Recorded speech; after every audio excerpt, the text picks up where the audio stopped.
C'est donc une joie pour nous d'accueillir Jean-Marc Taubois. Plutôt que de raconter des bêtises, je lui laisserai quelques minutes de présentation sur un petit peu quel est son cursus, parce que tout le monde ne vous connaît pas ce soir.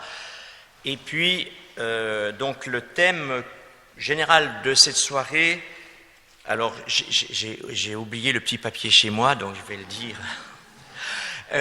C'est notre responsabilité de chrétiens envers Israël, soit au niveau spirituel, soit au niveau matériel. Donc, quelle est l'articulation? A-t-on quelque chose à voir avec Israël? Et si oui, comment, etc. Voilà. Merci. Je veux d'abord vous saluer dans le nom du Seigneur et vous souhaiter ce soir Chag Sameach. Pourquoi? Chag Sameach, ça veut dire une bonne fête. Pourquoi? Parce que s'achève ce soir la fête de Sukkot, la fête des huttes, la fête des cabanes, que l'on appelle tout simplement dans la Bible, dans la tradition hébraïque, la fête. Quand on dit la fête, il n'y a pas besoin de préciser, c'est de cette fête-là qu'il s'agit. C'est la grande fête de l'année.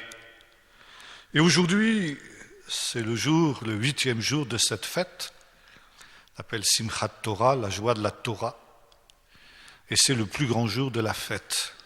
Nous lisons dans l'évangile de Jean, chapitre 7, que Jésus qui était monté à cette fête, le dernier jour, ce jour de Simchat Torah, se tenant debout, il dit, si quelqu'un a soif, qu'il vienne à moi et qu'il boive. Si quelqu'un croit en moi, des fleuves d'eau vive couleront de son sein. Alors c'est pour ça que vous avez une souka, ça m'a beaucoup réjoui quand je suis rentré tout à l'heure dans ce lieu, que j'ai vu la souka. C'est rare d'en trouver dans les églises, n'est-ce pas? Et pourtant, ça devrait, parce que le monde chrétien célèbre deux des grandes fêtes bibliques. Je ne dis pas des fêtes juives, parce que ce sont des fêtes bibliques. La première, c'est Pâques. La deuxième, c'est Pentecôte. Et la troisième, c'est notre fête de Sukkot. Alors, nous fêtons les deux premières fêtes et nous ne faisons pas la troisième. Et pourtant, ce serait celle-là qui devrait avoir priorité, même dans la vie des chrétiens. Car nous lisons dans le livre du prophète Zacharie, chapitre 14, que quand le temps messianique, le millénium, si vous préférez, sera venu, le royaume de Dieu, toutes les nations, tous les non-juifs monteront chaque année à Jérusalem pour célébrer la fête de Sukkot. Et finalement, c'est la seule fête biblique qui concerne les non-juifs. Et c'est celle-là qu'on oublie. Bon, je ne vais pas parler parce que je ne vais pas marcher sur les plates-bandes de nos frères qui sont de l'autre côté. Mais voilà, donc ça c'était le premier point. Deuxième chose, je voudrais aussi remercier notre frère pour ce qu'il a dit tout à l'heure, ses paroles, et notamment l'allusion qu'il a faite au pasteur Émile Gers.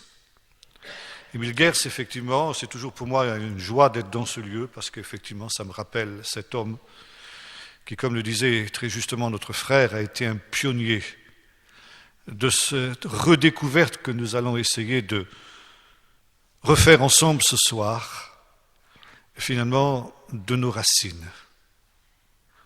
Il n'était pas le premier au sens absolu du terme, car dans le monde anglo-saxon, déjà, disons, à partir du XVIIe, au moins, même un peu déjà avant, mais XVIIe sûrement, des chrétiens qui étudiaient la Bible commençaient à redécouvrir justement cette place qu'avait Israël dans la parole de Dieu et par conséquent dans le plan de Dieu, et commençaient à dire effectivement qu'un jour viendrait où Israël redeviendrait un État, un peuple, et serait rassemblé sur sa terre ancestrale pour pouvoir y accueillir le Messie qui reviendrait en gloire.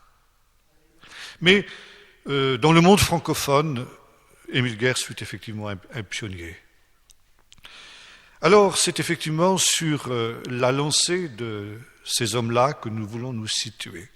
Et pour ma part, puisqu'on m'a demandé de me présenter brièvement, je suis né d'une vieille famille huguenote poitevine. Nous avons nous nous glorifions dans notre famille d'avoir un galérien pour la foi, qui d'ailleurs a été racheté en 1715 par des chrétiens de Schaffhouse, et il a terminé ses jours dans cette ville de Schaffhouse, n'est-ce pas? Est-ce que c'est justement cette communauté de destin entre les Huguenots français, qui sont une histoire tout à fait particulière dans l'histoire du christianisme en général, cette communauté de destin entre ces Huguenots et le peuple juif, qui fait que nous avons été rapprochés et que je me suis intéressé à ce peuple. Dès ma conversion à l'âge de 18 ans, j'ai eu la possibilité de me rendre en Israël avec une bourse qui m'avait été offerte par le gouvernement français. Et lorsque je suis allé là-bas, je peux dire que j'ai pris un virus qui était incurable et qui m'a poursuivi jusqu'à ce jour, n'est-ce pas? Et bon, j'ai été amené, passer très brièvement, quelques années plus tard, après avoir appris l'hébreu, après une formation biblique en Angleterre, à faire un cycle d'études à l'Université hébraïque de Jérusalem, en histoire d'Israël et en archéologie biblique. Et puis ensuite je suis devenu pasteur. Jusqu'à il y a 2 ans, j'ai en charge une église. Maintenant je me consacre essentiellement à un ministère itinérant. Mais en 1977, cette vision d'Israël qui était la nôtre nous a amené à créer une revue d'information sur tout ce qui concernait Israël, en relation avec la Bible bien sûr, qui s'est d'abord appelé Hachomer Israël, puis qui s'appelle maintenant Keren Israël. Keren, c'est l'équivalent du chauffard, la corne de bélier, ce qu'on appelle improprement en général dans les traductions de la Bible la trompette. Ce n'est pas une trompette, c'est une corne de bélier en fait, n'est-ce pas? Alors voilà brièvement, si vous voulez, pour que vous puissiez me situer. Donc ce soir, notre sujet, comme cela a été annoncé, c'était « Quelles sont nos responsabilités vis-à-vis d'Israël ?» Nous allons ouvrir la parole de Dieu dans pas mal ce soir, et je voudrais partir tout d'abord de 2 textes. Le premier est dans l'épître de Paul aux Éphésiens, au chapitre 2, et au verset 11, un texte très important qui nous dit ceci: « Souvenez-vous comment autrefois vous, païens dans la chair, traités d'incirconcis par ceux qui se disent circoncis, qui ne le sont dans la chair que par la main des hommes, vous étiez dans ce temps-là sans Messie, privés du droit de cité en Israël, étrangers aux alliances, à la promesse, sans espérance et sans Dieu dans le monde. Mais maintenant, par le Messie Jésus, vous qui autrefois étiez loin, vous êtes devenus proches par le sang du Messie. Car c'est lui qui est notre paix, lui qui des deux n'en a fait qu'un en détruisant le mur de séparation, l'inimitié. » Et au verset 19, nous lisons ceci. « Ainsi donc, vous n'êtes plus des étrangers, ni des guérims, des gens qui sont là, comment est-ce qu'on dit en français, qui ont des résidences temporaires, quoi. Hein. Mais vous êtes devenus concitoyens des saints, membres de la famille de Dieu. Vous avez été édifiés sur le fondement des apôtres et des prophètes, Jésus le Messie étant lui-même la pierre de l'angle. » Et un deuxième texte maintenant, si vous le voulez bien, dans le psaume 87, court psaume qu'on appelle un des psaumes de Sion, les fils de Corée, cantique. Elle est fondée sur les montagnes saintes. L'Éternel aime les portes de Sion plus que toutes les demeures de Jacob. Des choses glorieuses ont été dites sur toi, ville de Dieu. Je mentionne l'Égypte et Babylone parmi ceux qui me connaissent. Voici le pays des Philistins, Tyr avec l'Éthiopie, c'est là qu'un tel est né. Mais de Sion, il est dit, tous y sont nés, et c'est lui le Très-Haut qui l'a fermi. L'Éternel compte en inscrivant les peuples, c'est là qu'un tel est né. Ceux qui chantent comme ceux qui dansent s'écrient toutes mes sources sont en toi. Parfois, certains me demandent pourquoi vous intéressez-vous tellement à Israël? C'était une question qui m'était posée par un médecin chrétien évangélique il y a un peu plus d'1 an de cela, avec lequel je m'entretenais de ces choses d'Israël. Cet homme était un homme affermi dans la parole de Dieu, il était ancien de son Église, il prêchait, un homme sérieux. Mais il m'a posé cette question, mais qu'est-ce que nous avons à voir, nous les chrétiens, avec Israël? Pourquoi s'intéresser à Israël? Et cette attitude de la part d'un chrétien évangélique est une attitude extrêmement fréquente et commune. Pourquoi nous intéresser à Israël? Et beaucoup pensent que les chrétiens amis d'Israël sont des gens qui ont une espèce de dada. Et que finalement, ils sont bien gentils d'un certain côté, mais enfin, il y a peut-être des choses plus importantes à s'occuper que ça. Alors finalement, cette question, elle est tout à fait pertinente. Pourquoi nous intéresser à Israël? Eh bien, la réponse, elle est dans les 2 textes que nous avons lus.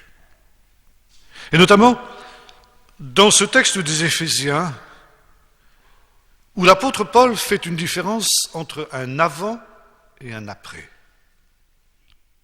Vous, autrefois les païens, incirconcis, vous étiez privés, alors là c'est un mot très très intéressant en grec, sur lequel il faudrait parler longtemps, vous étiez privés de la politeia, dit le grec, c'est un mot intraduisible en français. Nous n'avons pas de mot équivalent. Et dans la Bible, la version que j'ai sous les yeux, on traduit cette expression par droit de cité. La traduction la plus exacte de ce mot serait un mot anglais, Commonwealth, un mot que nous n'avons pas en français, nous n'avons aucun équivalent. Bon, je ne vais pas m'arrêter sur ce mot ce soir parce que ce serait trop long, ce n'est pas tellement mon sujet. Vous étiez, en quelque sorte, étrangers aux alliances, aux promesses, et finalement à Dieu lui-même. Et plus loin, l'apôtre Paul dira, vous étiez morts dans vos offenses, dans vos péchés. Votre situation était celle d'un désespoir complet. Mais Jésus est venu et tout est changé. Et en Jésus, par votre foi en Jésus, par le miracle de la nouvelle naissance qui s'est accompli dans votre vie, vous êtes maintenant dans une situation tout à fait nouvelle. Et Paul nous dit, vous n'êtes plus des étrangers. Des étrangers à quoi? À qui? Et il le dit, vous êtes les concitoyens des saints, des gens de la maison de Dieu.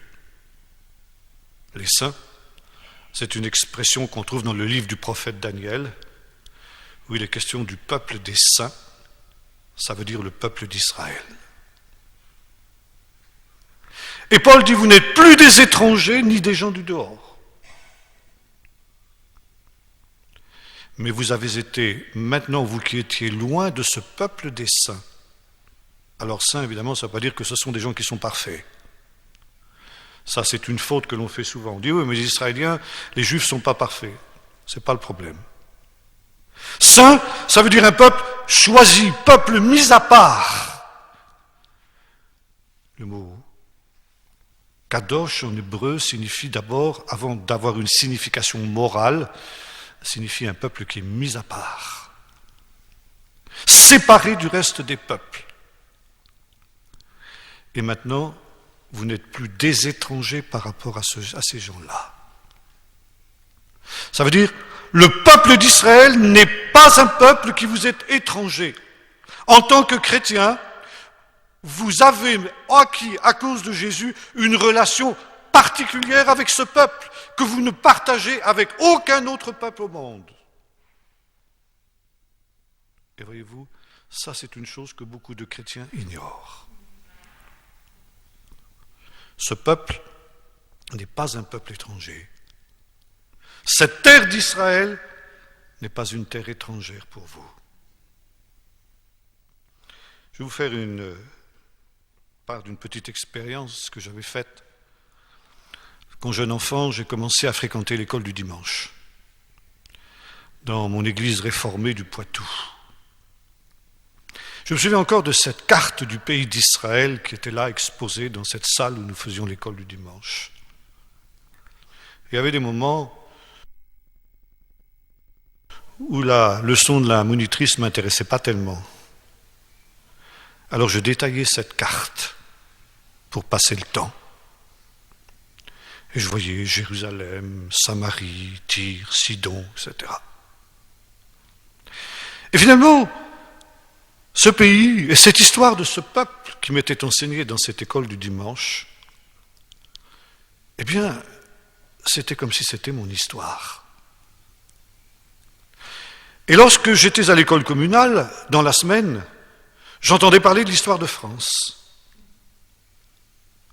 Et dans mon esprit d'enfant, en quelque sorte, ces deux pays, la France et Israël, étaient pour moi deux patries.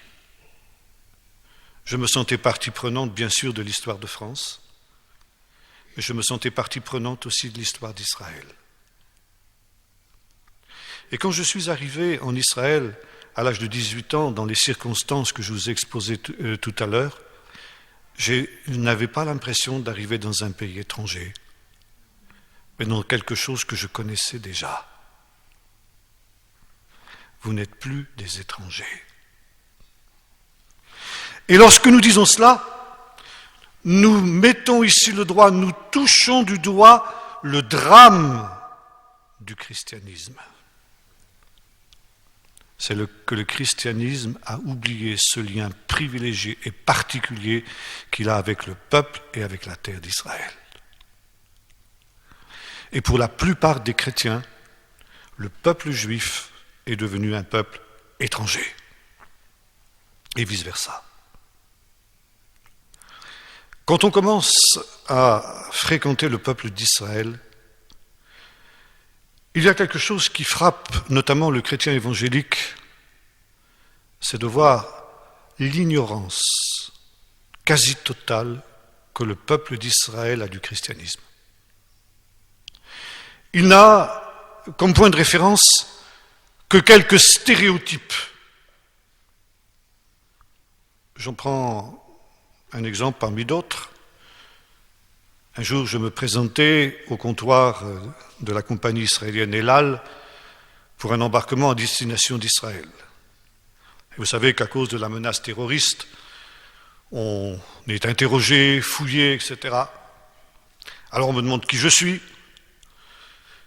Qu'est-ce que je fais? Je dis, je suis pasteur. Pasteur, c'est quoi, pasteur? Je suis pasteur protestant. Ah, vous êtes pasteur protestant. Donc vous êtes catholique. Voilà, typique. Alors il faut expliquer. Méconnaissance quasi totale. Mais la réciproque est vraie. On pourrait dire que le chrétien de base, le chrétien moyen dans nos églises, a une méconnaissance quasi totale de ce qu'est un juif et de ce qu'est le peuple d'Israël. Combien de chrétiens ont eu l'occasion de rencontrer véritablement un juif en dehors d'un commerçant peut-être, ou quelqu'un qu'on a rencontré comme ça sur la route, et d'engager avec lui un véritable dialogue? Et la plupart des chrétiens n'ont du juif et du peuple d'Israël que des stéréotypes tirés d'une lecture orientée du Nouveau Testament. Et pour caricaturer un petit peu, nous pourrions dire que pour un chrétien, le juif, c'est un pharisien, hypocrite, qui fait des œuvres légalistes dans le but de se sauver lui-même, etc. Et cela tout simplement parce que justement, il est devenu un étranger par rapport à ce peuple et par rapport à cette terre. Et cela aussi a commencé très vite, très tôt. Au début du IIe siècle, après Jésus-Christ, il y avait dans la ville d'Antioche, vous savez, la ville d'Antioche, c'était un des grands centres chrétiens du christianisme ancien. C'était l'Église qui avait grandi par un extraordinaire réveil, on lit ça dans le livre des Actes. Et là, eh bien, s'était fait cette fusion extraordinaire qui est la base même de l'Église entre les premiers croyants qui tous étaient juifs et des païens qui avaient cru en Jésus. Et cette église d'Antioche, nous savons qu'il y avait des apôtres, des prophètes, des docteurs, etc. Et elle est devenue la base de départ de l'apôtre Paul et de ses collaborateurs. Et parmi les collaborateurs de Paul, il y a un homme dont je reparlerai dans un instant, qui est un homme très important, qui s'appelle Luc. Un siècle à peu près après Paul, il y avait à Antioche le chef de cette église qui était un païen, c'est-à-dire quelqu'un qui n'était pas d'origine juive, et qui est considéré comme un des pères de l'église, s'appelle Ignace d'Antioche. Cet homme était un homme pieux, et tellement pieux qu'il est mort martyr. Il a été jeté aux bêtes dans les arènes à Rome. Donc un homme pour lequel j'ai le plus grand respect.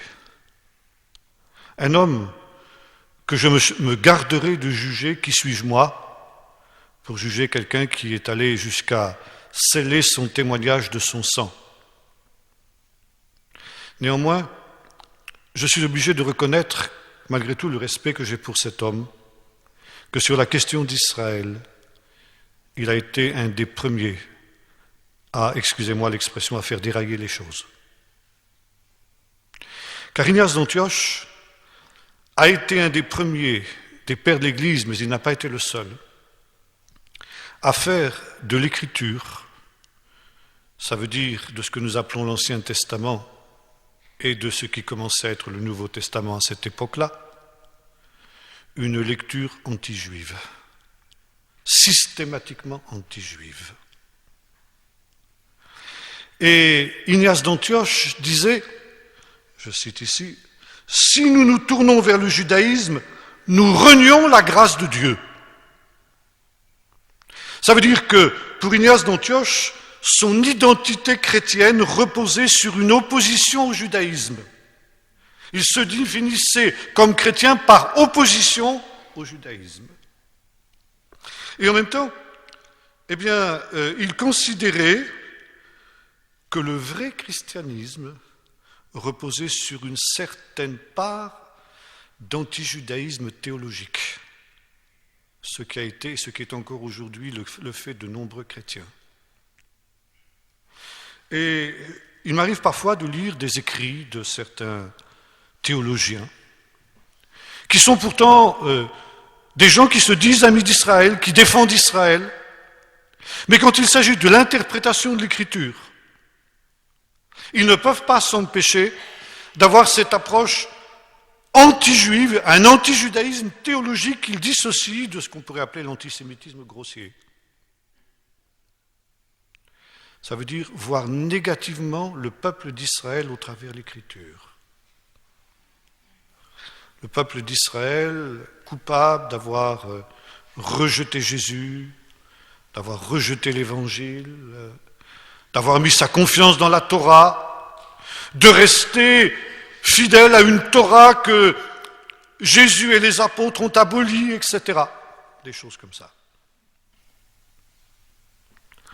Alors évidemment, il faudrait reprendre chacun de ces points systématiquement, bibliquement, n'est-ce pas? On ne le fera pas ce soir parce que ça nous entraînerait trop loin. Mais finalement, cette attitude a conduit à une rupture entre le mouvement de Jésus, parce qu'à cette époque-là, on ne pouvait pas encore parler de christianisme, et puis le peuple d'Israël. Et je fais un saut très rapide au-dessus de l'histoire. On arrive au IVe siècle, au moment où Constantin se convertit au christianisme, entre guillemets, convertir, n'est-ce pas? Et il y avait à Constantinople, qui était devenue la capitale de l'Empire, l'évêque de la ville, qui est aussi un des grands noms de l'histoire de l'Église, s'appelle Jean Chrysostome. Chrysostomos en grec, ça veut dire la bouche d'or.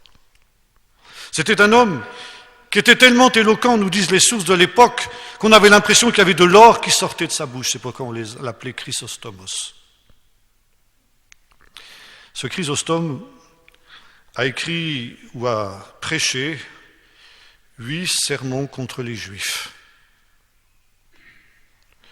Et c'était plutôt, pardonnez-moi l'expression, de l'ordure que de l'or qui sortait de sa bouche, quand il était question des Juifs. Il s'agissait de mettre les chrétiens en garde contre toute fréquentation avec les Juifs.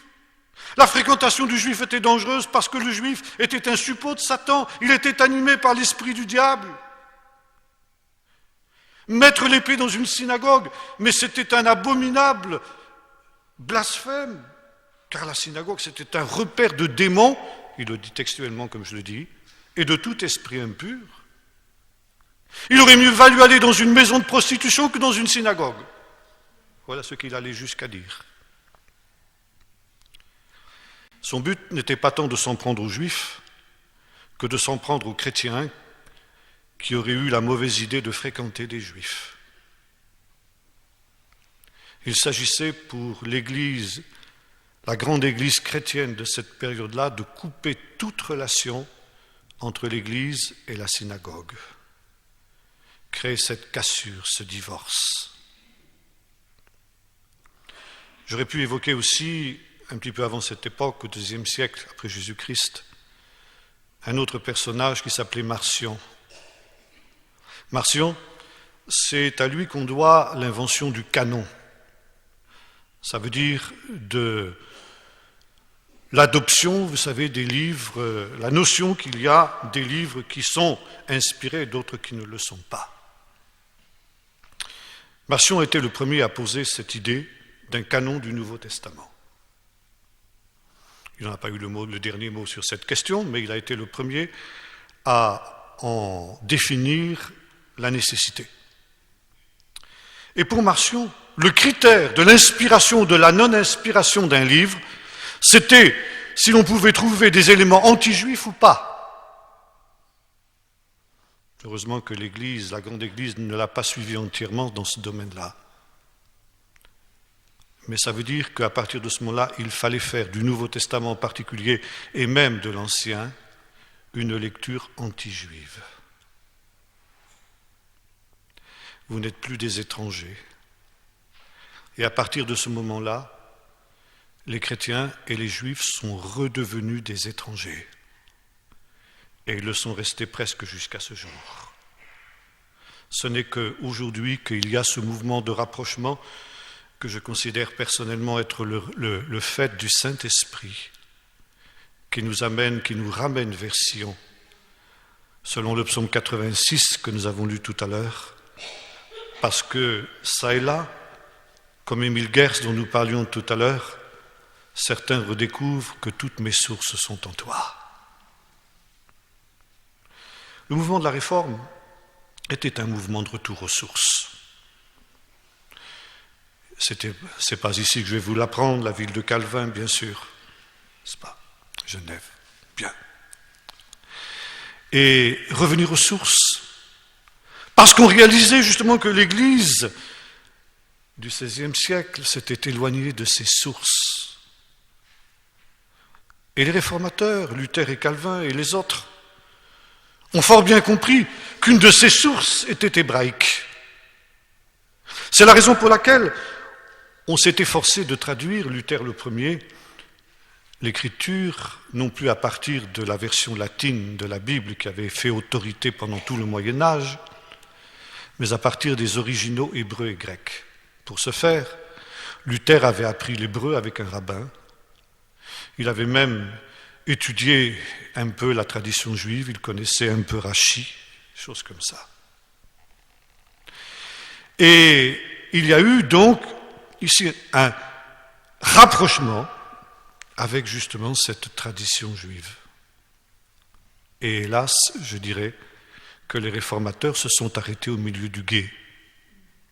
Je pourrais évoquer Calvin aussi, Calvin, et lui rendre aussi une certaine justice.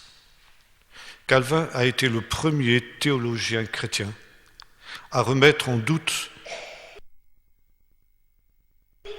le bien fondé de l'idée du déicide, que les Juifs étaient coupables d'avoir tué Dieu en la personne de Jésus. Il n'est pas allé tout à fait au fond de cette démarche-là, mais ses successeurs, tels Agrippa d'Aubigné, ont carrément mis en doute cette vérité, entre guillemets, n'est-ce pas ? Et le mouvement de la Réforme a été justement le début de cette redécouverte, de ce retour aux sources dont nous parle justement notre psaume. Alors ça s'est fait avec des avancées et des reculs. J'évoquais tout à l'heure le XVIIe siècle, le moment où, parmi les puritains, en Grande-Bretagne notamment, n'est-ce pas, on s'est demandé si, lorsque l'on appliquait les prophéties de l'Ancien Testament, notamment celles qui concernaient le retour d'Israël à l'Église, on avait raison de le faire. Parce que finalement, depuis ce que j'appellerais la lecture ignatienne de l'Écriture, n'est-ce pas, on ne lisait l'Ancien Testament que d'une manière allégorique. On n'y voyait dans l'Ancien Testament qu'une allégorie du Nouveau. Et là où on lisait Israël, à condition que ce ne soit pas les malédictions, bien sûr, quand c'était les malédictions, ça concernait toujours Israël, pas de problème. Mais quand c'était les bénédictions, les promesses, alors il fallait lire l'Église. Et les puritains se sont dit, je te rassemblerai les extrémités de la terre dans ton pays, je te rendrai tes vignes, tu replanteras les collines dévastées, etc. Je dis, mais on ne voit pas très bien en quoi l'Église peut être concernée par des pareilles paroles. Et c'est là qu'ils se sont demandé, mais après tout, est-ce que Dieu en a fini avec le peuple d'Israël ? Est-ce que Dieu n'a pas encore un futur pour le peuple d'Israël, en dehors de celui qui était traditionnel, que Israël rentre dans l'Église et puis qu'on n'en parle plus ? Et ça a été le début aussi de ce grand retour aux sources dont nous parlions. Et ma démarche, pour répondre à la question que posait ce médecin chrétien dont je vous parlais au début de cette causerie, ça a été de lui dire, lorsque je m'intéresse à Israël, je ne fais que poursuivre ce qui a été commencé par mes ancêtres huguenots, le retour aux sources. La réforme, c'est le mouvement de retour aux sources. Et nos sources ne sont pas à Genève. Nos sources ne sont pas à Rome. Nos sources ne sont pas à Constantinople. Nos sources, elles sont à Jérusalem. Et si nous voulons être de bons fils de la Réforme, il nous faut revenir à Jérusalem. Là où sont toutes nos sources. Et redécouvrir que nous ne sommes plus des étrangers ni des gens du dehors, mais que nous avons une relation privilégiée et exceptionnelle avec ce peuple qu'est le peuple d'Israël. Et lorsque l'on arrive à cette conclusion, il y a des points d'ancrage biblique qui nous encouragent dans cette démarche d'une manière très forte. Il y a quelques mois de cela, dans la petite église que je fréquente à Vannes,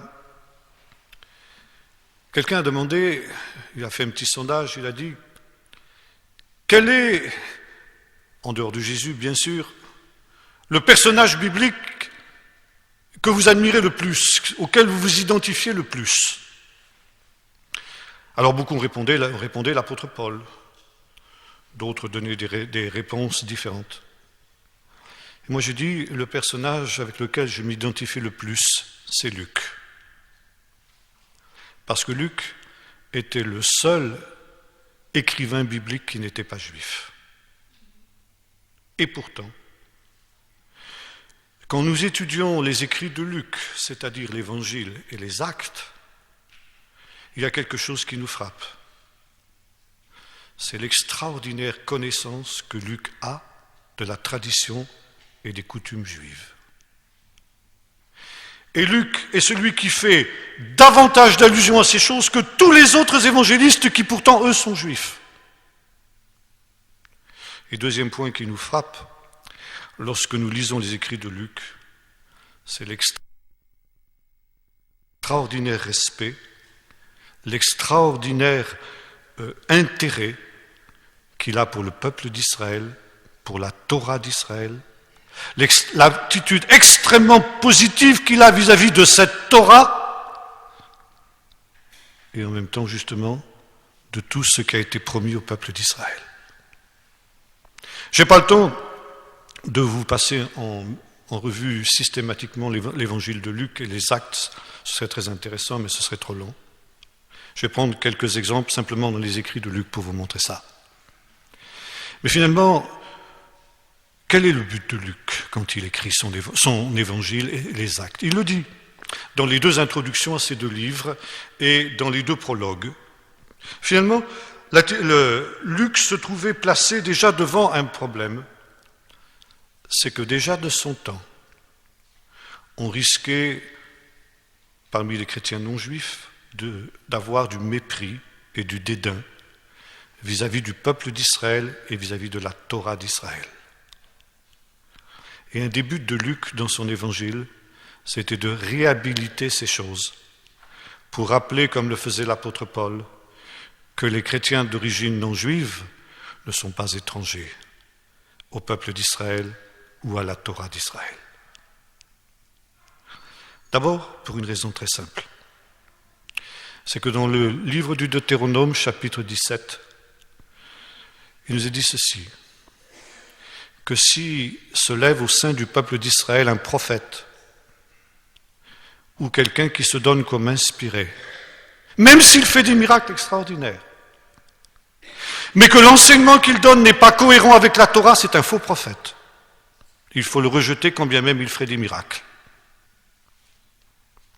Et aujourd'hui, au sein du peuple d'Israël, les juifs religieux rejettent Jésus et le christianisme parce qu'ils croient discerner faussement, n'est-ce pas, que Jésus et le christianisme ont aboli la Torah d'Israël et par conséquent, aux yeux d'un juif pieux, ils ne peuvent être que des faux prophètes. C'est ce qu'ils ont appris des chrétiens, c'est ce que les chrétiens leur ont enseigné et c'est ce que beaucoup de chrétiens croient. Or, quand vous lisez les écrits de Luc, vous voyez exactement l'inverse. Luc s'efforce de démontrer tout au long de ses écrits que l'enseignement de Jésus et l'enseignement de Paul sont parfaitement cohérents avec la Torah d'Israël, s'inscrivent parfaitement dans ce mouvement que le Seigneur avait débuté, justement dans ce que nous appelons l'ancienne alliance. Je pourrais parler sur cette expression, n'est-ce pas, que personnellement je conteste, n'est-ce pas, et que finalement ce qui s'était produit avec Jésus, avec l'Église et avec Paul n'était que ce qui était cohérent avec la Torah et les prophètes. Deux exemples, si vous le voulez, parce que le temps passe, je prendrai simplement dans le livre des Actes des Apôtres. D'abord, au chapitre 24, lorsque Paul est traduit devant le gouverneur romain qui s'appelle Félix. Et chapitre 24 du livre des Actes et verset 14 Paul déclare ceci. Je confesse devant toi que je rends un culte au Dieu de mes pères, selon la voie qu'ils appellent une secte. Je crois dans tout ce qui est écrit dans la Torah. Vous avez déjà lu ça? Oui, sûrement. Vous n'y êtes pas arrêté, n'est-ce pas? Comme beaucoup de chrétiens. Je crois, dit Paul, dans tout ce qui est écrit dans la Torah. Ah, mais Paul dit que nous ne sommes plus sous la Torah, nous sommes sous la grâce et que, etc. Oui. C'est ce qu'on appelle faire une lecture de la Bible au scotch tape. On prend des versets les uns côté des autres et puis on les relie par un morceau de scotch et puis on leur fait dire n'importe quoi. Alors je relis dans la Torah, je crois tout ce qui est écrit, et dans les prophètes. Et j'ai ton Dieu cette assurance qu'ils ont eux-mêmes, qu'il y aura une résurrection des justes et des injustes. Alors vous remarquerez, ce seul exemple est très fort. J'aurais pu prendre d'autres exemples, notamment dans ce qu'on appelle les évangiles de l'enfance, où Luc commence par évoquer ce couple de vieillards que sont Zacharie et Élisabeth. Ils étaient irréprochables devant Dieu, nous dit-il. Et ils accomplissaient d'une manière irréprochable tous les commandements du Seigneur. Autre exemple, les parents de Jésus qui montent au temple quand Jésus a 8 jours pour qu'il soit circoncis et pour qu'il soit, qu'on effectue ce qu'on appelle en hébreu pidion haben, le rachat du fils premier-né, et offrir au Seigneur des tourterelles et des jeunes pigeons, selon ce qui est écrit dans la Torah du Seigneur. Et si vous relisez ces évangiles de l'enfant, vous pourrez noter combien de fois revient cette expression « selon ce qui est écrit dans la Torah du Seigneur ». Afin que soit accompli ce qui est écrit dans la Torah du Seigneur. Et quand ils eurent accompli tout ce qui était prescrit dans la Torah du Seigneur, ils retournèrent à Nazareth, leur ville. Autre détail sur lequel aussi on s'arrête souvent très peu, il nous est dit ceci, que les parents de Jésus montaient à Jérusalem tous les ans pour la fête de Pâques. Et c'est le fameux épisode de Jésus dans le temple à l'âge de 12 ans. Ben oui, les parents de Jésus montaient tous les ans pour la fête de Pâques au temple. Oui, ça nous semble évident parce qu'on a lu ça des dizaines et des dizaines de fois dans notre Bible. Et on ne se rend pas compte que ceux qui montaient tous les ans à Jérusalem pour la Pâque, parmi les habitants du peuple d'Israël, étaient extrêmement rares. On allait au mieux en pèlerinage à Jérusalem quand on habitait la Galilée, tous les 3-4 ans. Pourquoi ? Parce que c'était des dépenses importantes. Et les parents de Jésus étaient pauvres. Et pourtant, ils montaient à Jérusalem tous les ans. Pourquoi ? Ça nous montre combien était ardent leur engagement religieux et spirituel. Et oui, Jésus est né dans une famille de ce type-là. N'est-ce pas ? Autre exemple, toujours dans le livre des Actes, maintenant je reviens, chapitre 26, toujours dans les procès de Paul, maintenant cette fois-ci, sa comparution devant le roi Agrippas. Chapitre 26, verset 4, « Ma vie dès ma jeunesse, le commencement s'est passé à Jérusalem, au milieu de ma maison, tous les Juifs le savent. Ils me connaissent depuis longtemps, ils peuvent en témoigner, j'ai vécu en pharisien, sont le parti le plus rigide de notre religion. Et maintenant, je ne suis plus juif, je ne suis plus pharisien, je suis chrétien. C'est ça que dit Paul. Et maintenant, je suis mis en jugement à cause de l'espérance en la promesse faite au Dieu de nos pères, et dont nos 12 tribus qui rendent un culte à Dieu sans relâche nuit et jour, espèrent attendre enfin l'accomplissement.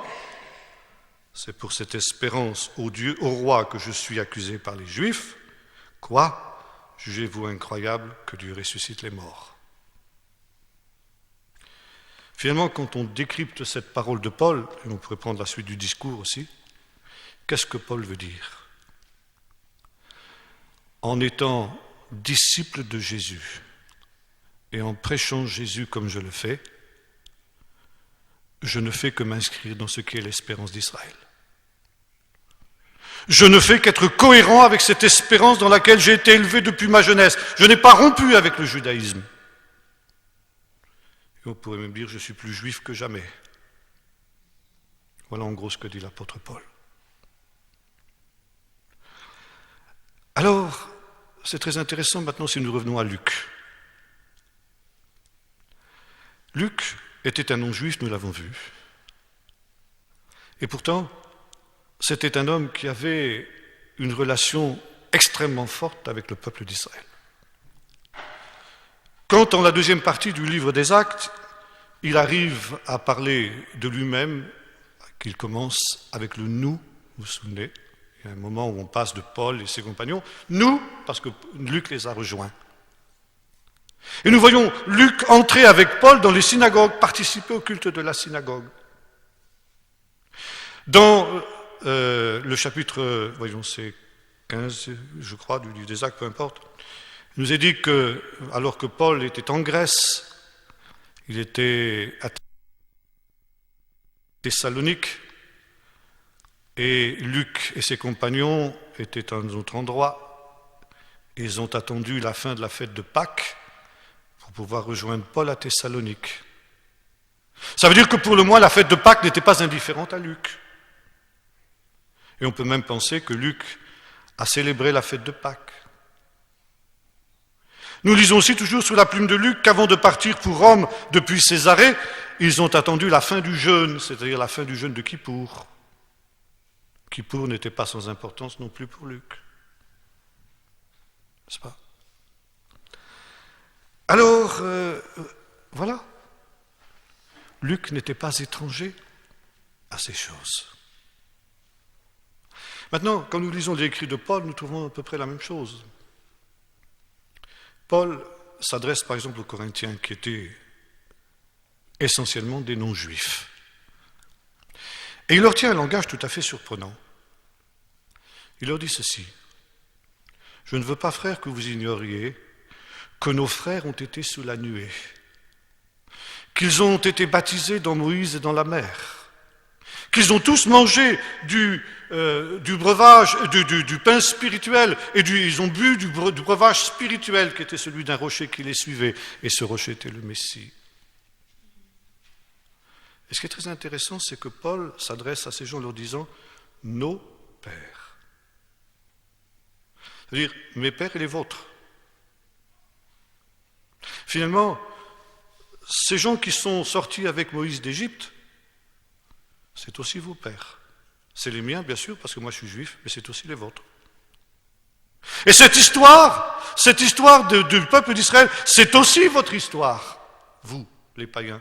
Et vous devez en tirer des conclusions pour vous, pour votre vie.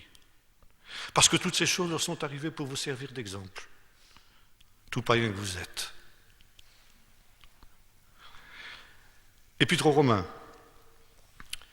Là aussi, Paul s'adresse essentiellement à des non-juifs. Et il leur dit ceci, alors que justement ces gens-là faisaient un mauvais usage de la Torah. Il leur dit, frères, je parle à des gens dont je sais qu'ils connaissent la Torah.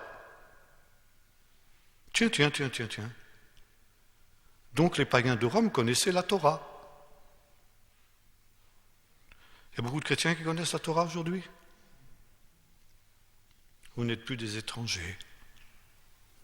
Alors ils en faisaient un mauvais usage, ça c'est autre chose. Mais ils la connaissaient au moins.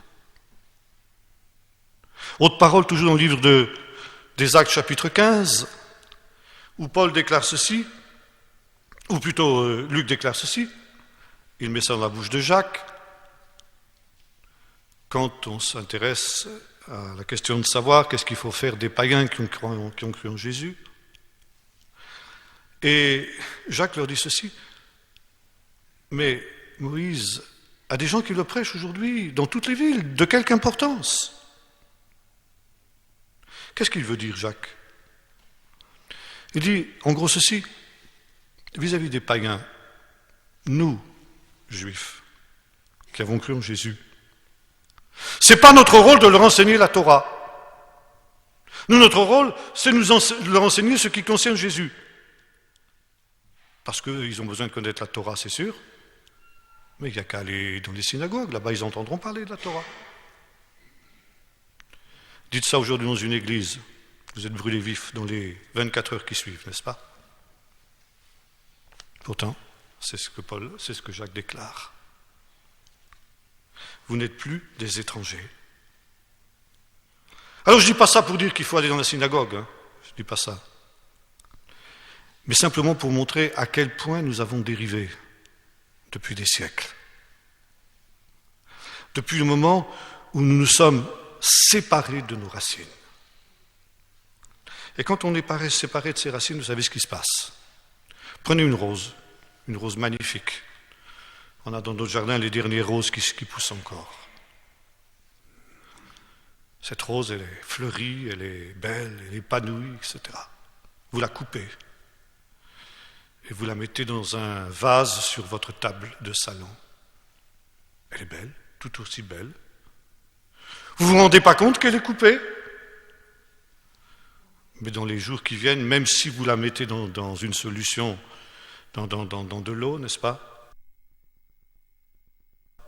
Elle va se faner et elle va se dessécher. Si nous sommes coupés de nos racines, c'est exactement ce qui se passe. Et voyez-vous, Paul avait tout prévu.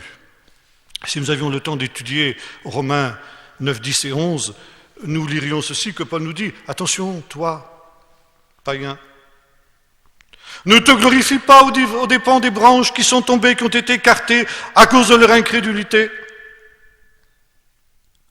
Mais crains au contraire, et n'oublie pas une chose, c'est pas toi qui portes la racine, c'est la racine qui te porte. Et les racines, c'est les patriarches, c'est toutes les bases du peuple d'Israël. Si tu te sépares de ces bases, eh bien tu vas te dessécher. Et tu risqueras même d'être orgueilleux vis-à-vis des branches qui sont tombées. Et là, voyez-vous, Paul touche à ce qu'il appelle le mystère d'Israël. Alors ça, il faudrait des heures et des heures pour en parler, bien sûr, mais je vais être très rapide, parce que je vais conclure bientôt maintenant. Mais Paul dit, mais c'est vrai que le peuple d'Israël pose aux chrétiens non juifs une énorme question, un énorme problème. On est tous d'accord pour admettre que notre foi chrétienne vient d'Israël, vient de ce peuple. On est tous d'accord pour dire que Jésus était juif, que les apôtres, mis à part Luc, étaient juifs. Que l'Écriture est enracinée dans la tradition d'Israël, y compris le Nouveau Testament. Alors s'il en est ainsi, comment se fait-il qu'une majorité du peuple d'Israël, jusqu'à ce jour, reste dans l'incrédulité vis-à-vis de Jésus? Voilà justement ce qui est la pierre d'achoppement de notre relation avec Israël. Et c'est à cette question que Paul répond. Et il le répond au travers d'un verset qui est essentiel, qui est la clé de tout ce passage. Il nous dit ceci: le peuple d'Israël est dans une situation ambiguë. À cause de vous, ils sont ennemis en ce qui concerne l'Évangile, mais ils sont aimés à cause de leur Père. Et là, justement, nous sommes au cœur même du paradoxe. Le peuple d'Israël, ennemi et aimé, et pourtant aimé. Voyez-vous, je me trouve en Israël il y a quelque temps avec des pasteurs évangéliques, et nous avions rencontré un homme qui était un juif religieux, qui avait accepté de dialoguer avec des pasteurs chrétiens. C'est rare.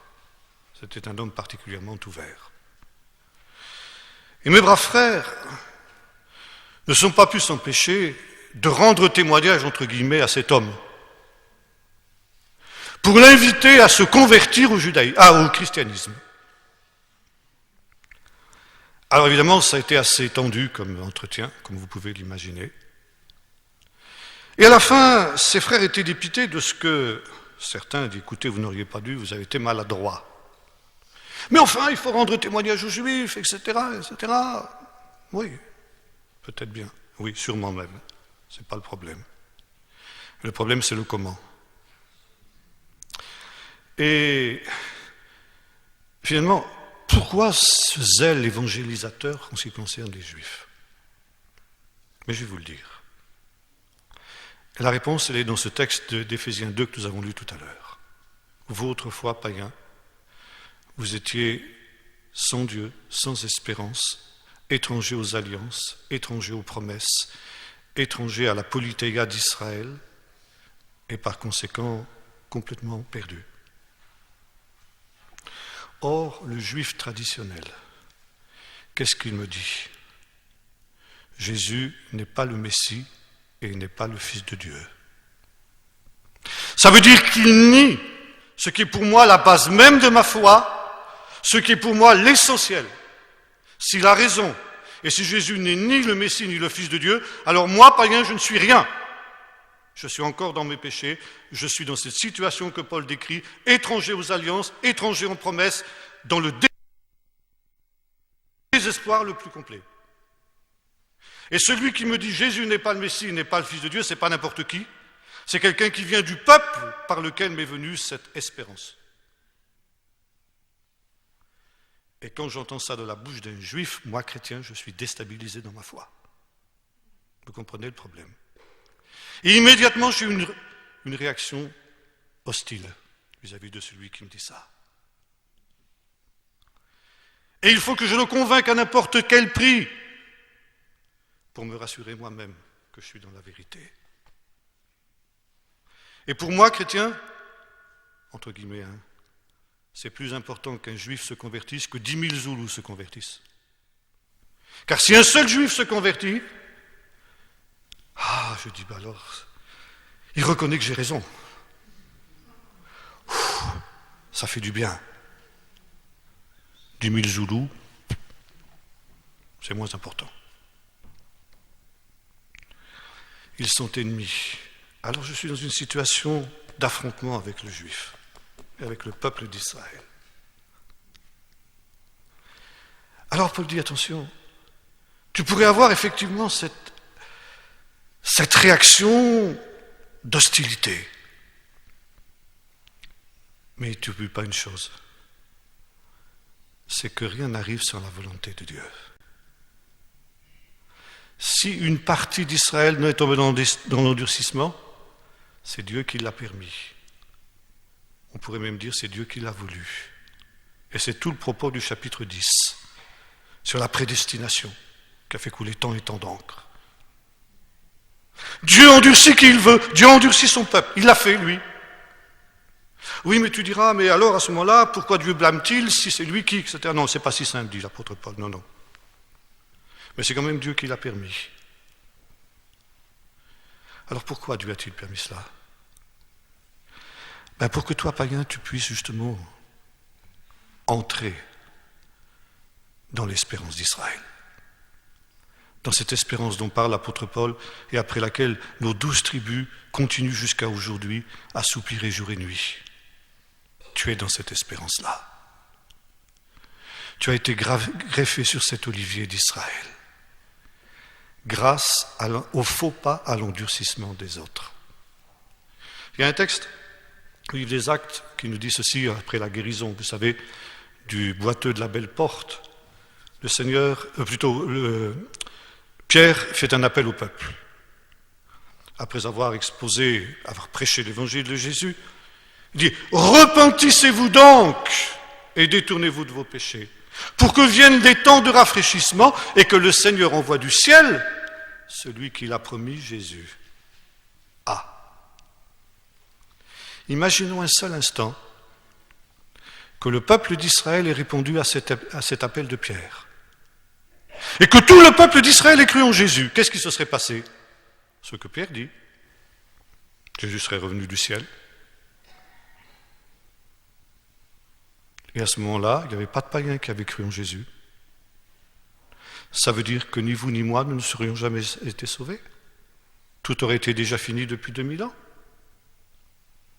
Il a fallu cet aveuglement d'Israël pour que l'évangile puisse aller jusqu'aux extrémités de la terre.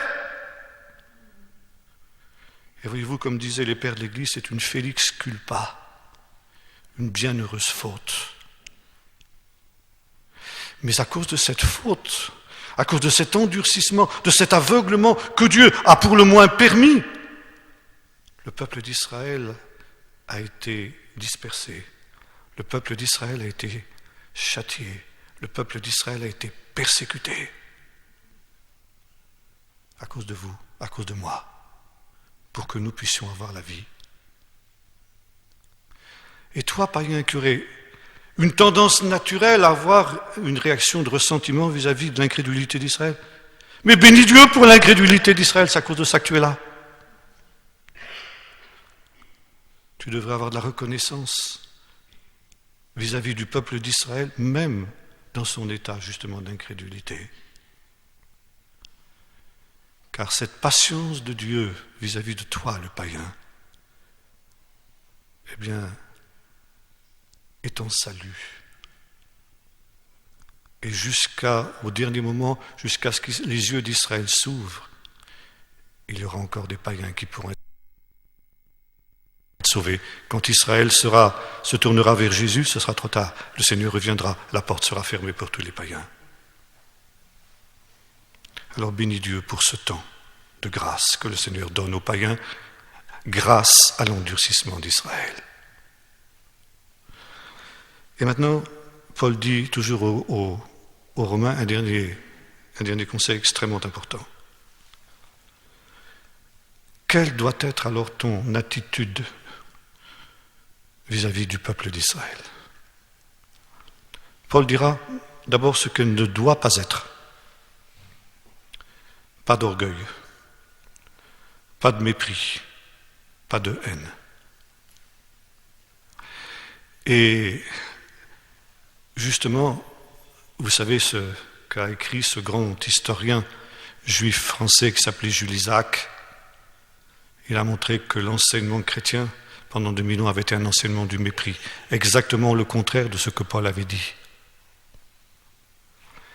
Et il faut revenir maintenant à l'enseignement de l'estime en ce qui concerne le peuple d'Israël et en finir une fois pour toutes avec l'enseignement du mépris. C'est ce que Paul nous demande. Ça, c'est la première chose. Donc, cessez avec cette lecture ignatienne de l'Écriture qui fait que pour pouvoir être un bon chrétien, il faut avoir une petite dose plus ou moins importante d'antijudaïsme, au moins théologique. Alors, ça implique que nous redécouvrions ce qu'est le peuple juif, ce qu'est le peuple d'Israël. Oh, ce n'est pas quelque chose de facile. Ce n'est pas quelque chose qui doit être entrepris sans de multiples précautions. Et je conseillerais à personne de se plonger dans cette découverte-là, comme ça, à l'aventure. Il faut que ce soit fait avec des gens compétents qui ont l'habitude de ce dialogue et éviter en tout cas tout ce que j'appellerais le folklore. Aujourd'hui, il y a certains qui se lancent dans une espèce de folklore, qui mettent des talites, des kippotes ou des choses comme ça, c'est pas, qui judaïsent au mauvais sens du terme. Ce n'est pas de ça qu'il s'agit, ça n'a rien à voir. Il s'agit pour nous de redécouvrir les racines juives de l'Évangile. Il s'agit pour nous de repenser la Bible hébraïquement et non plus par l'intermédiaire de la culture gréco-latine par laquelle l'Évangile nous est arrivé. C'est ça le défi qui est passé devant nous. C'est ça cet enseignement de l'estime auquel nous exhorte l'apôtre Paul. C'est ça revenir à toutes ces sources. Et dernier point, eh bien c'est justement exciter la jalousie d'Israël, nous dit l'apôtre Paul. Quand je parle avec ces frères évangéliques qui avaient rendu témoignage à ce juif pieux auquel je faisais allusion tout à l'heure, eh bien, je leur ai dit, écoutez mes frères, une chose que vous ne comprenez pas, c'est que depuis 2000 ans, enfin depuis, disons, 19 siècles, même disons un peu plus, 18 siècles et demi, soyons généreux, jamais le peuple juif n'a pu trouver dans l'Église l'image de son Messie. Jamais. Il en a eu une image négative. Et je me souviens de la réflexion de ce rabbin de Floride qui, sans aucun contact avec les chrétiens, sans aucun contact avec le Nouveau Testament, simplement par l'étude des sources juives, était arrivé à la conclusion que Jésus était le Messie. Cet homme nous disait, vous les chrétiens, vous avez occidentalisé le Messie. C'est ça le problème. Et je citerai cet autre savant juif qui était aussi quelqu'un qui était fasciné par la personne de Jésus, comme le sont de nombreux juifs. Il disait, vous les chrétiens, vous nous l'avez pris, rendez-le nous. Et il y avait quelque chose dans cette interpellation de vrai. Rendez-le nous. Rendre Jésus à son peuple. Montrer que Jésus n'est pas ce qu'ils ont pensé. Montrer que Jésus est l'un des leurs. Que Jésus, comme le dit l'apôtre Luc ici, parlons aussi de l'apôtre Paul, n'a fait qu'enseigner ce qui est écrit dans la Torah de Moïse, dans les prophètes et dans les psaumes. À savoir que le Messie devait souffrir, qu'il devait ressusciter, et que la repentance et le pardon des péchés devaient être prêchés en son nom à toutes les nations, à commencer par Jérusalem. C'est la fin de l'évangile de Luc. N'est-ce pas ? Montrer ça. Et le montrer par des œuvres qui soient des œuvres vraies, authentiques. Je vais simplement citer un cas, je pourrais en prendre de très nombreux autres.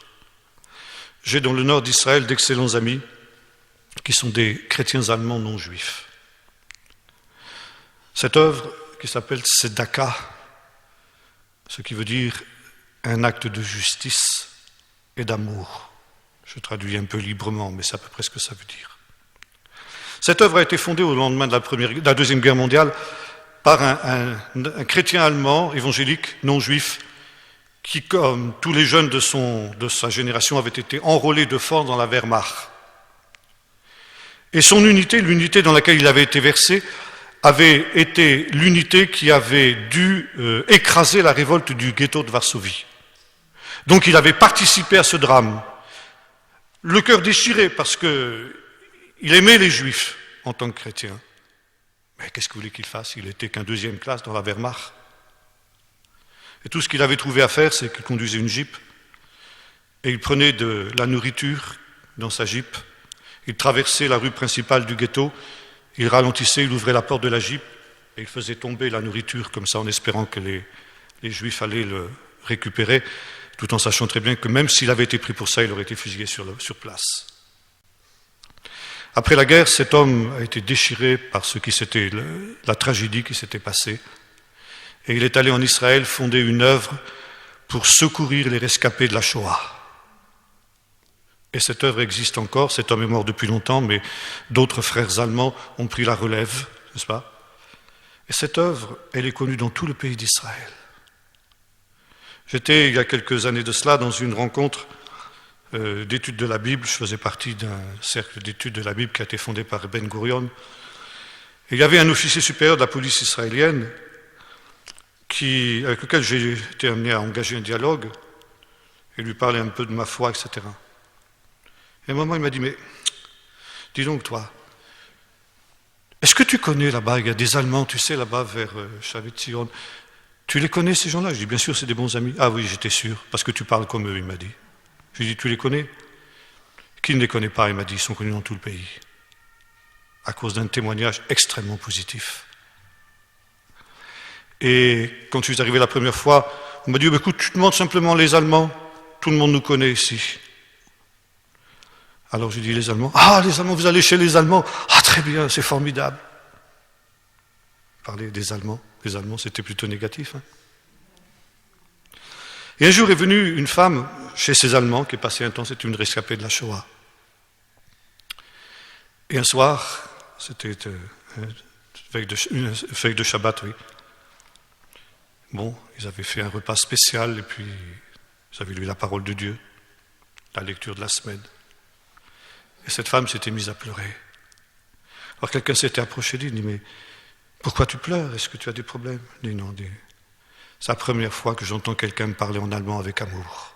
Ça ne m'est jamais arrivé. Je ne pensais pas que c'était possible. Alors, cette femme, quand elle est rentrée, est allée voir son rabbin. Elle lui a dit, « Rabbi, est-ce que Dieu peut exaucer les prières des goyim, des non-juifs ?» « Ah non, dit le rabbin, non, impossible, c'est pas possible. » Cette femme s'est mise à rire. « Ah, c'est pas possible. Allez donc voir les Allemands là-bas, vous allez voir comment le Seigneur les bénit, comment le Seigneur répond à leurs prières. » Exciter la jalousie d'Israël. Alors c'est un passif énorme, mais c'est ça qui est devant nous. Je m'arrête, j'en dis pas plus.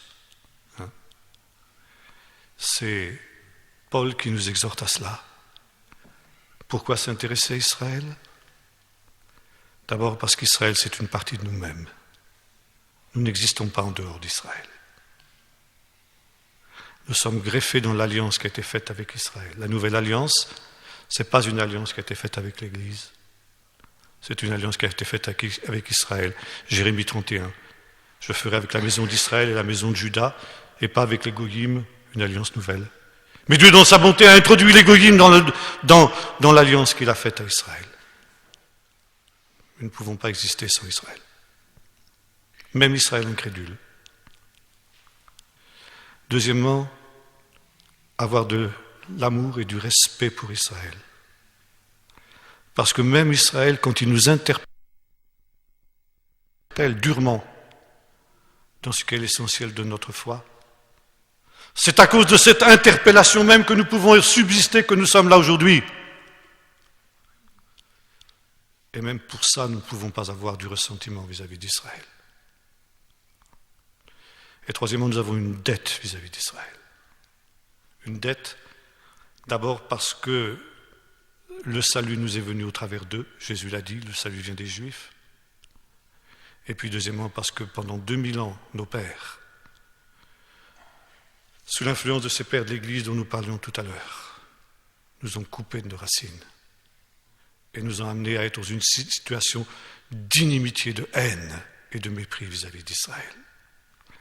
Et au lieu d'être ceux qui ont excité la jalousie d'Israël, nous avons fait exactement l'inverse. Alors il faut revenir maintenant et changer les choses si c'est possible. Actuellement, il y a des chrétiens qui sont en train de faire une marche venus du monde entier, dans tout Israël, avec des grandes bannières, Israël, on vous aime. Quand je suis arrivé en Israël il y a 43 ans, être chrétien, on disait qu'on était chrétien, c'était évident pour 99,9% de la population d'Israël, on était des ennemis d'Israël. Un chrétien ne pouvait pas aimer Israël, ce n'était pas possible. Ça n'existait pas. Aujourd'hui, la majorité du peuple d'Israël sait que s'il est vrai qu'il y a encore malheureusement des chrétiens qui haïssent Israël ô combien, il y a des chrétiens, notamment dans le monde évangélique, qui les aiment. Et ça, c'est quelque chose d'important pour exciter la jalousie d'Israël. Alors nos responsabilités, elles sont là. Nous avons une dette. Il ne s'agit pas d'être israélolâtre. Israël est loin d'être parfait, c'est sûr, nous sommes bien d'accord. Israël n'est pas ce qu'il doit être, c'est vrai. Deuxièmement, nous n'avons pas à folkloriser, nous n'avons pas à judaïser, c'est vrai.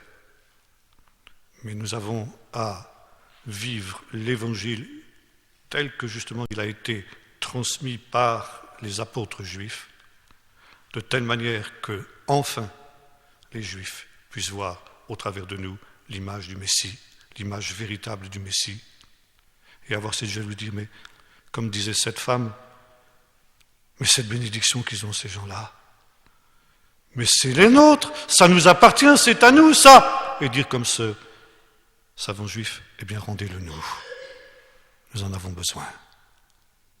Alors, ce sera un jalon vers ce temps que l'apôtre Paul décrit à la fin de l'Épître aux Romains, l'illumination d'Israël.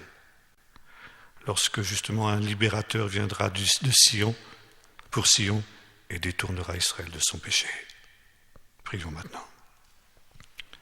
Seigneur notre Dieu, tu nous as placés ce soir devant ce mystère d'Israël, devant cette histoire douloureuse des relations qui ont été celles de ton Église non juive et de ce peuple d'Israël depuis 19 siècles. relations qui n'ont pas été ce qu'elles devaient être. Et comme le prophète Daniel, nous pouvons dire, nous et nos pères, nous avons péché. Et te demander pardon, Seigneur, de ce que nous avons, nous et nos pères, été orgueilleux. Nous avons méprisé ton peuple. Nous avons fait exactement ce que tu nous avais mis en garde comme quelque chose que nous ne devions pas faire.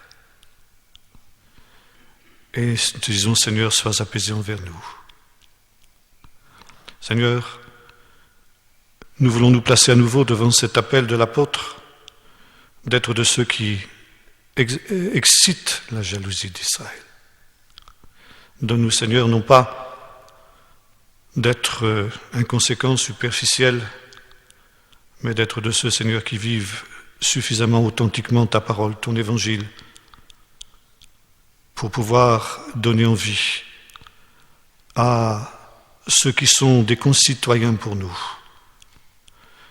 non pas des étrangers, encore moins des ennemis, mais des concitoyens. Donne-nous, Seigneur, de pouvoir leur montrer que ce que tu nous as donné et que nous voulons accueillir humblement, c'est quelque chose qui est leur. Que pour ce que nous avons, nous leur sommes reconnaissants, parce que c'est par eux que cela nous est venu, et qu'ils puissent ainsi avoir envie de rentrer à nouveau en possession de l'héritage dans lequel tu nous as donné le privilège d'entrer avant eux, pour que aussi, Seigneur, comme tu le disais dans l'Épître aux Hébreux, ils n'arrivent pas sans nous à la perfection. Seigneur, hâte ce temps, et c'est la raison pour laquelle, dans ces temps aussi de Sukkot, nous te disons Maranatha, viens Seigneur Jésus. Amen.